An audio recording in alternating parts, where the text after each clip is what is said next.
हम लोग जिस गोला पर रहते हैं, मान लिया जाए उस पर मृत्यु ही ना हो, ना किसी व्यक्ति का, ना ही किसी जानवर का, ना ही किसी कीट पतंग का, तो पृथ्वी कैसा होगा कुछ कहा नहीं जा सकता। लेकिन यह परम सत्य है कि पृथ्वी पर जो भी आया है उसका एक न एक दिन अंत जरूर होगा। मृत्यु प्राकृतिक रूप से होती है तो उसका अलग बात होता है।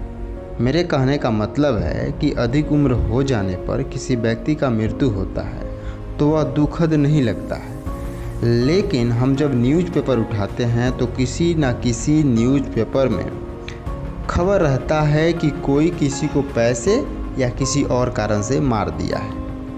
लेकिन एक और बड़ी दुखदाई खबर न्यूज़पेपर में हमेशा आती रहती है, जबकि हम 2022 में जी रहे हैं, कि किसी महिला का पारिवारिक कलह, बलात्कार, दहेज के कारण तथा छोटे बड़े विभिन्न कारणों के कारण हत्या कर दी गई।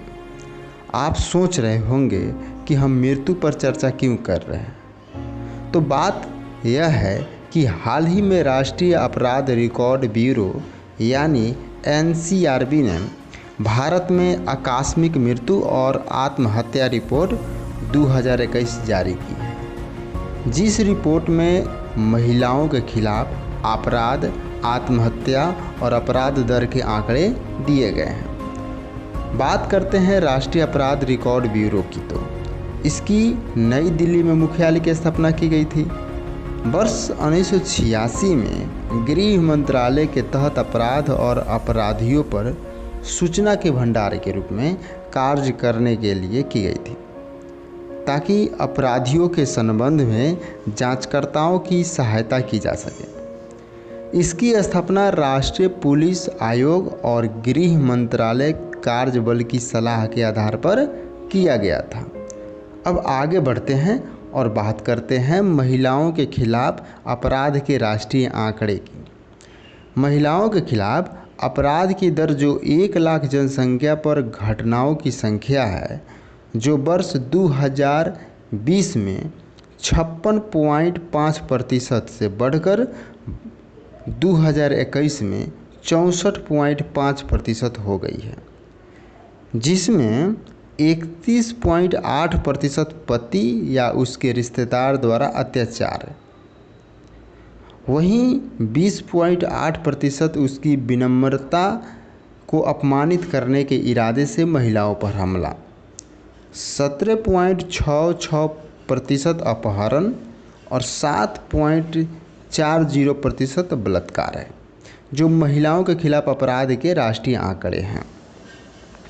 अब आगे देखते हैं कि किन किन राज्यों में महिलाओं के खिलाफ अपराध की दर कितनी रही।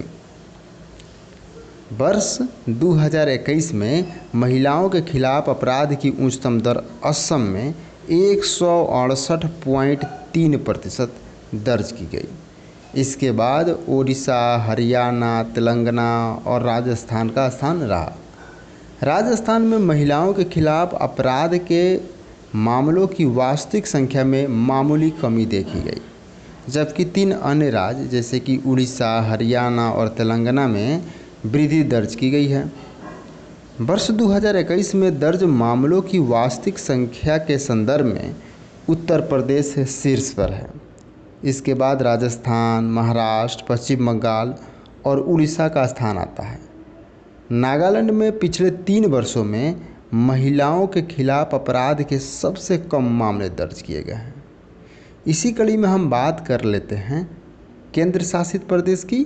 तो केंद्र शासित प्रदेश के वर्ग में दिल्ली में वर्ष 2021 में महिलाओं के खिलाफ अपराध की उच्चतम दर 147.6% थी। अब बात करते हैं घरेलू हिंसा और दहेज से होने वाली मौतों की। घरेलू हिंसा अधिनियम के तहत वर्ष 2021 में देश में केवल 507 मामले दर्ज किए गए, जो महिलाओं के खिलाफ अपराध के कुल मामलों का 0.1% है। सबसे अधिक मामले 2007 केरल में दर्ज किए गए हैं। वर्ष 2021 में दहेज हत्या के 6,589 मामले दर्ज किए गए, जिनमें सबसे अधिक ऐसी मौतें उत्तर प्रदेश और बिहार में दर्ज की गई। आज के लिए बस इतना ही। आप अपने और अपनों का ख्याल रखें और साथ ही साथ मेरे इस चैनल को सब्सक्राइब करें और दूसरे से भी सब्सक्राइब करवाएं। वीडियो देखने के लिए धन्यवाद।